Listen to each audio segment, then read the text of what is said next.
because government is literally everywhere. But then again, I live in the real world, and in a civilized, organized society, though, Derek, don't you feel that there has to be a form of government? Otherwise, we have strictly chaos. There'd be every man or woman for themselves.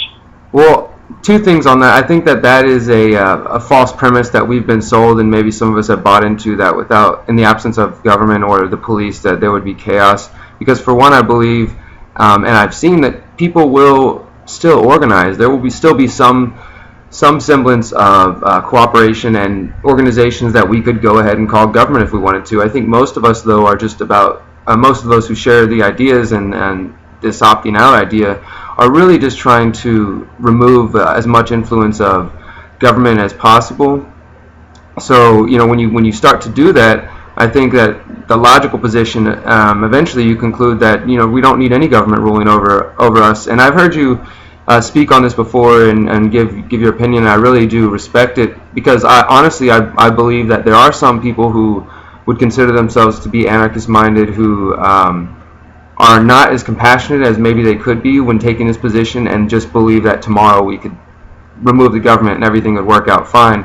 I personally don't believe that. I think that in the position we are now, it's going to take a lot of work and effort to have a philosophical evolution of the hearts and minds in order for people to realize that we don't need this nanny state. We don't need somebody to take care of us. I really look at it as people just having a bunch of mommy and daddy issues where they feel like they need somebody to take care of their life instead of being, this leader of their own journey.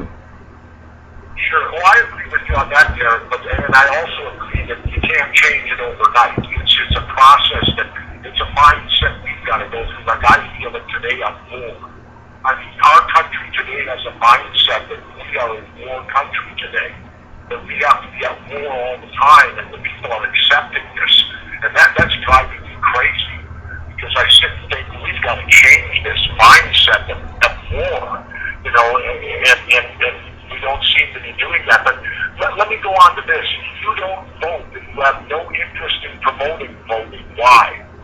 I voted one time in my life, and that was in 2004 when I had just turned 18 or 19 around then. It was the first election I could vote in, and at that time, of course, was the beginning and the downfall of the anti-war movement in this country as people rose up against George Bush, and I was one of those people. It was very influential in my upbringing, but unfortunately at the time I still believed in the two-party left-right system and was sold the lie that, this guy John Kerry is going to be so much better for the country than George Bush would be. So I voted for John Kerry, and that was the only time I've ever voted. And now, as far as why I don't promote voting, there's several philosophical reasons. Mainly, I honestly believe it's just, and practically, it's just a better use of our energy and resources if we take that and direct it towards our own immediate lives and our own immediate communities.